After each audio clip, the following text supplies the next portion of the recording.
Good evening, boys and girls. It's me. I'm back. Yep, it's a new week. Well, you know. And I'm talking about the same guy tonight as last night, Samson. He's got a lot of secrets. What kind of secrets? Not the ones like she has where the cookies are hidden in the kitchen. You're not supposed to know that.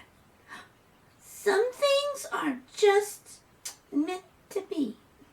Well, read about Samson. I'm going to hide my cookies tonight. Again. Well, after his adventures with the Philistines, Samson became well known to all the Israelites because he was famous, and everyone began looking to him for their leader and judge, and that they would bring him problems, and he would try to advise them the way the Lord would be pleased. Hey, he sounds like that other guy. Mm-hmm. Yeah, the one that kept getting thrown in jail. Mm-hmm. And he had 11 brothers. Mm-hmm. And his name was Joseph. Mm-hmm. Continue on. Yeah, but anyway, Samson, well, he was kind of restless, and he could not be still very long. I think he might have had an attention problem. Yeah. Time and time again, he would find an excuse to do some harm to the Philistines. No, that's just a bully. One time, he killed 1,000 of them in one day with this jawbone from a donkey. Hadn't you ever heard of a golf club? No. Baseball bat? No. Well, another time, they locked him within the city gate, thinking that they had captured him. And he not only escaped, he lifted the whole gate with its posts to his shoulders, and he carried it off to a faraway hill. Surprise! The front door moved. Yeah, kind of. Some now of Samson's tricks made us think that he was not very serious about leading his people. Not as he should have been. Was he a prankster? Yeah, a prankster. Well, he seemed to enjoy playing tricks on his enemies more than leading his people back to God. Fun lover, wasn't he?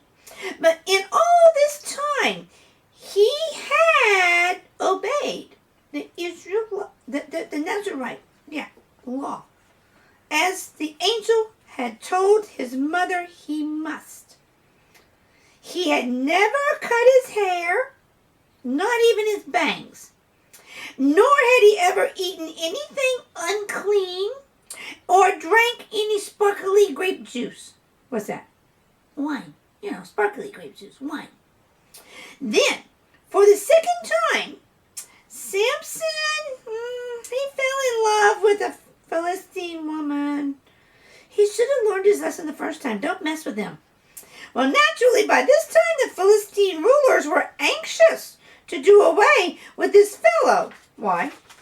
Because he could cause them so much trouble. Oh. And they came, the woman with a bargain to make. Ooh, they're going to cut deals with her. What's her name? Delilah. I think she's on the radio. No. That's a different person. Just uses that name. Oh, okay. And they said, Delilah, shh. If you can find out what makes Samson so strong and how we can overcome him, we will each give you 1,100 pieces of silver. Wow. 1,100. That's a lot. Yeah, but more than that. It was a great amount of money, and Delilah thought about it a bit, and she finally agreed to do as they said. She probably wanted new shoes and purses and stuff. Now, Samson thought that Delilah loved him as much as he loved her, and he never suspected that she would do anything, nothing, to hurt him. I got another saying. What? Love is blind. Yeah. Still, when she would coax him to tell her the secret of his strength, he would tease her. First, he told her that if he were bound tied up with 7 green twigs, he would not be strong anymore. What's so funny about that? This is the guy that lifted the front gate right off the city. And 7 little twiggy things is going to tie him down? No. Well, the Philistines, it's hard to say. Philistines, they secretly brought Delilah the green twigs. And when Samson was asleep, she bound him with them, tied him up. And then she called out, "Wake up, honey! No. Wake up, Samson! The Philistines are coming!" And with that, he jumped up, breaking the twigs with ease. She knew he had not told her the truth. Oh, playing them little kissy gamey things. So Samson thought that Delilah was playing some kind of a game, and he's right. And the next time she begged him to tell her his secret, he told her that he would be weak if he were bound with real new ropes. Yeah, right. Taking new ropes, she bound him, and again he broke them as though they were threads. This relationship is going downhill. You'd think somebody would see the light. Still, playing a game, the next time Samson told her that his strength would leave him if his hair was woven into a loom. What's that? A weaving machine. Oh, with the threads up and down, up and down. Ugh, that would hurt. Weave your hair into a loom? Keep reading. Well, Delilah wove his hair into a loom during his sleep and then fastened it tightly with a hairpin. And this time, when she called out to him, he stood up with the loom still dangling to his hair. Fastened. Oh, these two are not meant to be together.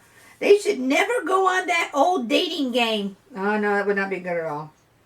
Delilah did not like Samson's game, for she was anxious to get her moolah, money, from the rulers.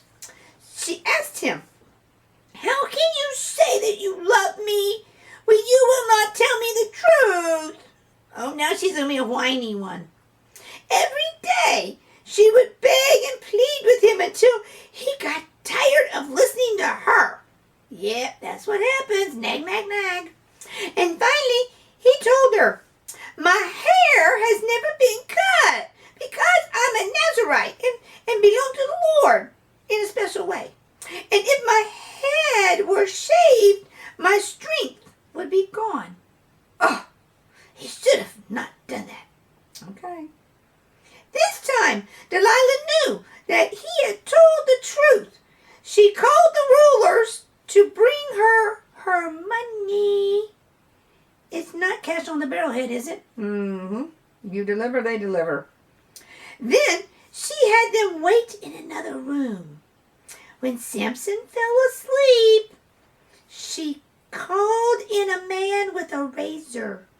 And as the hair fell from Samson's head, his strength began to fail. It wasn't an electric one because they buzzed and they would wake you up. Yeah, I like that.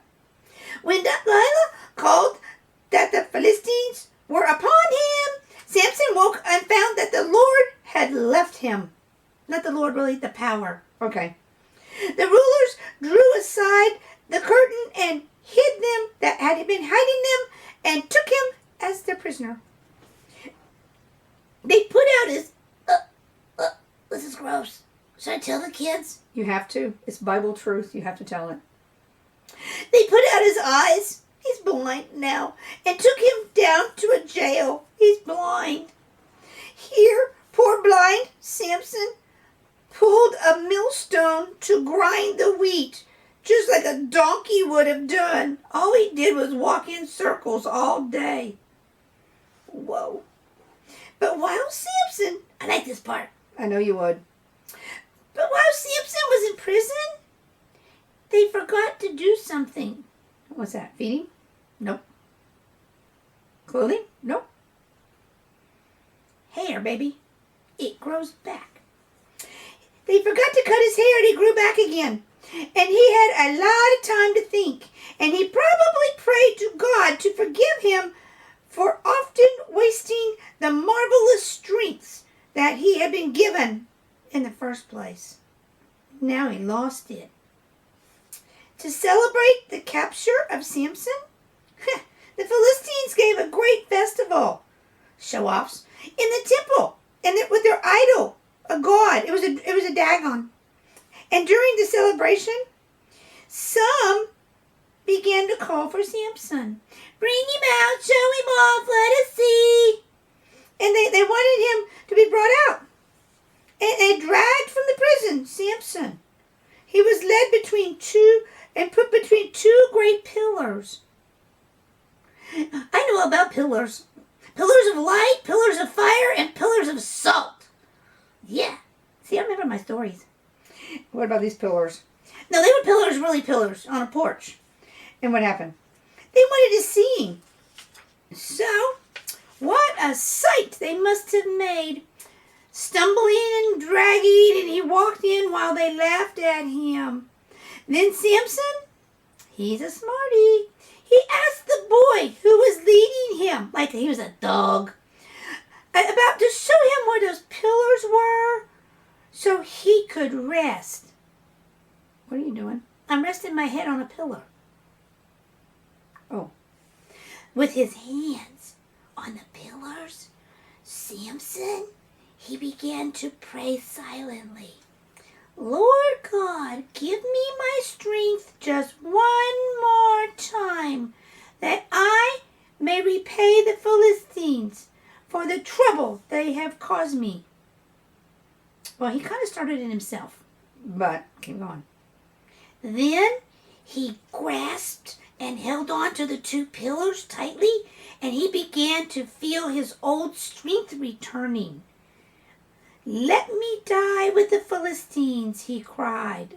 And with one mighty push, he cracked the two pillars and the temple top collapsed. That means it fell down. And that was it. All the thousands who had been in that temple, including Samson, were killed in his brave death. Samson killed more Philistines and did more to set his people free than he did during all his lifetime. Wow. So what's the moral of this story? Don't get a haircut.